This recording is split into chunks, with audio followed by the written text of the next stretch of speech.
변호사님, 저는 그 알바천국에서 고액 알바라는 키워드를 검색해서 일을 찾았고 시장 조사, 단순 서류 배달이랑 일을 했는데 이런 것도 보이스피싱인가요?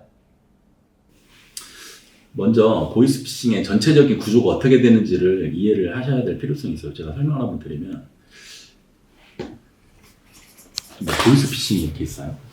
그리고 피해자가 있고 보이스피싱이 뭐라고 막 피해자를 속여요.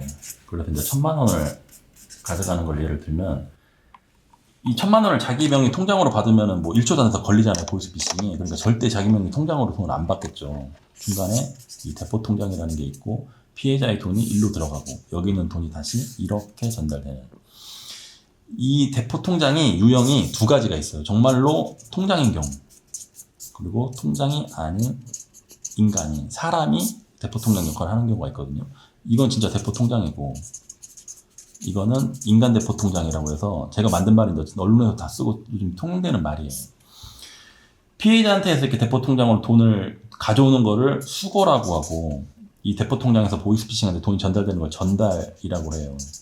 그럼 이 통장으로 돈 받은 사람들, 이 사람들은 그 피해자로부터 돈을 수거한 적이 없잖아요. 자기 통장에 그냥 돈이 띡 들어온 거지.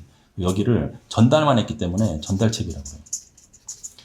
그리고 이제 그 사람이 이제 자기 통장으로 돈 들어온 게 아니기 때문에 사람이 가서 이제 피해자한테 돈을 수거한 다음에 전달하거든요. 수거 후 전달책이지만 전달이 이제 겹치니까 여기는 수거책이라고 해요. 그래서 이제 전달책, 수거책 이 차이가 뭔지는 알겠죠? 자기 통장으로 돈 들어온 사람은 전달책, 통장이 아닌 사람이 가서 돈을 수거하는 경우가 수거책. 본인이 여기 지금 수거책인 거는 알겠죠? 이 전달책도 유형이 두 가지가 있어요. 이 대포 통장에 들어온 돈이 보이스피싱 전달하는 방법이 체크카드랑 비밀번호를 이 사람들은 보내. 얘네들이 뭐 뽑게 만드는 거예요. 그러면 전자금융거래법 위반. 들어온 돈을 자기가 직접 뽑아서 뭐 계좌이체를 한다거나 현금으로 전달한다거나 상품권을 사서 전달한다거나 자기가 직접 하는 경우 죄명이 사기방조. 수거책은 그냥 죄명이 사기예요. 사기 그냥 공모에서 한 사기 정범. 이렇게 갈수록 큰 범죄거든요. 아래로 갈수록. 그 이유는 뭐냐면 피해자가 10명이 있다고 치면 전자금융거래법 위반은 잘못을 몇 번 했을 것 같으세요? 한 번 했죠. 네. 체크카드 비밀번호 전달 딱 한 번 했잖아요. 그리고 10명의 피해자 돈이 들어오고 10번을 빼가는 건 사실 이 사람이 한 게 아니잖아요. 다 보이스피싱에서 한 거지. 사기방조는 10명의 피해자를 다 돈이 띡띡띡 들어왔었어. 이 대포 통장은 몇 번 잘못했어요? 10번. 10번 잘못했죠. 10번 다 뽑아서 전달했을 테니까. 여기는 10번을 다 전달한 거 플러스 피해자를 또 10번을 만나가지고 다 수거를 했잖아요. 왜 그런지 알겠죠? 점점점 행위가 많아지고 점점점 이 상황을 눈치챌 수 있는 기회도 많아지고 그래서 이렇게 갈수록 큰 범죄예요. 이 전체적인 틀 여기에 이제 공통되는 거예요. 예전에는 이 대포 통장을 섭외를 할 때 뭐 노숙자한테 가가지고 제가 한 달에 100만 원 쓸 테니까 본인 통장 제가 좀 쓸게요 라고 하면 사람들이 주고 뭐 그냥 지인한테도 그렇게 말하면 사람들이 주고 이런 경우도 있었어요. 한 10년 전만 해도. 근데 요즘에 이제 대포 통장 처벌이 워낙 엄격해져가지고 요즘 사람들이 그렇게 하면 거의 넘기질 않아요. 그래서 이 보이스피싱 애들은 무조건 대포 통장이 있어야 되는데 사람들이 이제 그렇게 대포 통장 섭외가 안 되니까 이 대포 통장을 섭외하는 것 자체를 사람들을 또 속여요.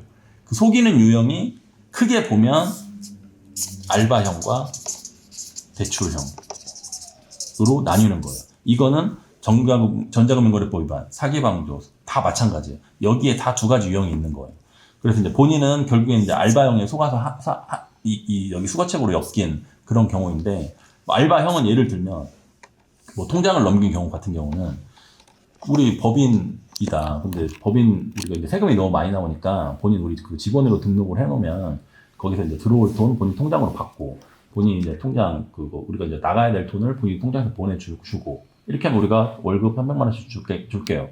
그러니까는 뭐 전자금융거래법 위반 같은 경우는 통장하고 그 체크카드 비밀번호 다 주세요. 우리가 알아서 넣다 뺐다 할 거니까 라고 하는 경우 이거는 우리가 이제 들어온 돈 들어올 때마다 우리한테 뭐 보내거나 우리가 말하는 대로 보내요. 이제 사기방조 되는 거고 이해되시죠? 알바형에 대해서. 대출형은 대출 받아야 되는데 지금 거래 내역이 좀 모자라요. 거래 내역이 좀 있으면 이 대출이 나오거든요. 그러니까 거래 내역 만들어야 되니까 본인 돈 있으면 거래 내역 좀 만들으세요. 근데 보통은 돈이 없어가지고 이제 대출 받으려고 하는 사람들이라 그래요? 그러면 일단 통장 보내요. 우리가 체크카드랑 비밀번호 보내면 우리가 넣다 뺐다 알아서 해서 거래 내역 만들어서 대출해 줄게요. 이런 식.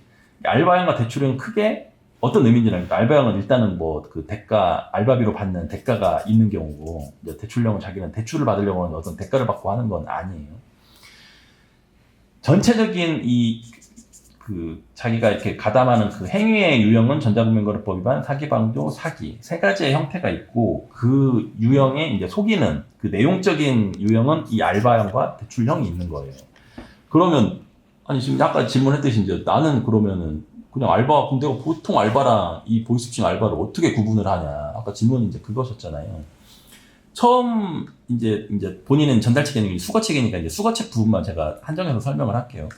요즘에 수거책 이 대포통장, 인간 대포통장도 어떻게 섭외를 하냐면 처음부터 이제 돈 날리라고 사람들이 거부감 느끼고 뭐야 이거 경찰서 뛰어가고 막 이러니까 처음은 한 1, 2주 정도는 뭐 어디 시장조사 알바 아니면 뭐 서류 배달 알바 이런 정상적인 아무 이제 현금 날리는 부분이 아닌 의심이 없는 그런 정상적인 그냥 알바를 시킨다. 그래서 1, 2주 동안 이제 일을 하는 걸 보고 잘해 또이또이하게 해 우리가 시키는 대로 잘해 그러면 그 다음부터 이제 쓱 현금 배달하는 거를 넣습니다. 그래서 처음에는 본인도 뭐 시장조사 한다고 해가지고 아마 한 일주일 정도는 시장조사하고 뭐 알바 빚을 하루에 5만 원 받고 막 그랬을 거예요. 근데 그거는 이 사람들이 이제 이 보이스피싱 놈들이 본인을 대포통장으로 인간 대포통장으로 섭외하기 위해서 그냥 미끼를 던진 거고 앞에는 이제 그건 미끼를 무는 과정에 불과한 거죠. 그렇게 한 일주일 정도로 이제 본인도 일을 하고 그러면 정말로 이게 이런 일이구나라고 이제 그 의심도 좀 이제 그 수위가 낮아질 것이고 일도 어느 정도 이제 몸에 익으면 얘네들이 이제 본색을 드러냅니다. 이제 뭘 날려야 될 그 대상은 현금이다. 이렇게. 이제 그러면 일반적인 경우 같은 경우는 현금을 날리면은 이거 뭐야? 뭐 문제가 있는 거 아니야? 라고 생각할 수도 있지만 예를 들어서 뭐 여기가 금융권 대출금을 갚는 사람들이다. 근데 대출금 갚는 사람들이 지금 신용이 안 좋아서 현금으로 지금 줄 수밖에 없다. 우리가 받으러 가야 되는데 우리가 지금 직원이 너무 없으니까 우리가 본인 알바비 줄 테니까 이게 우리가 지역별로 이렇게 알바생들을 쓴다. 가서 이제 우리 의뢰인이 주는 돈 받아서 우리 직원이 갈 거니까 거기 전달만 해줘라. 그럼 내가 또 건당 뭐 15만 원씩 주겠다. 라고 해서 보통 수거책들이 요즘에 엮이게 됩니다.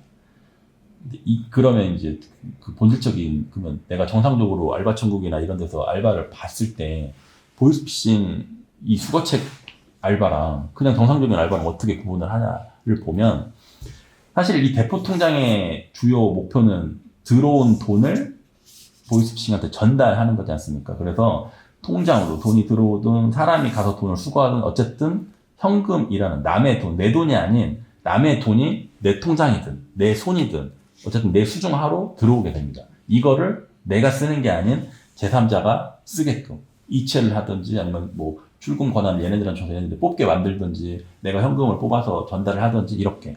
그래서 알바를 뭐라고 내용을 포장했는지는 중요하지 않고 핵심 내용에 현금, 내 돈이 아닌 다른 사람의 현금이 내 통장, 내 손, 나를 거쳐서 또 다른 사람한테 간다.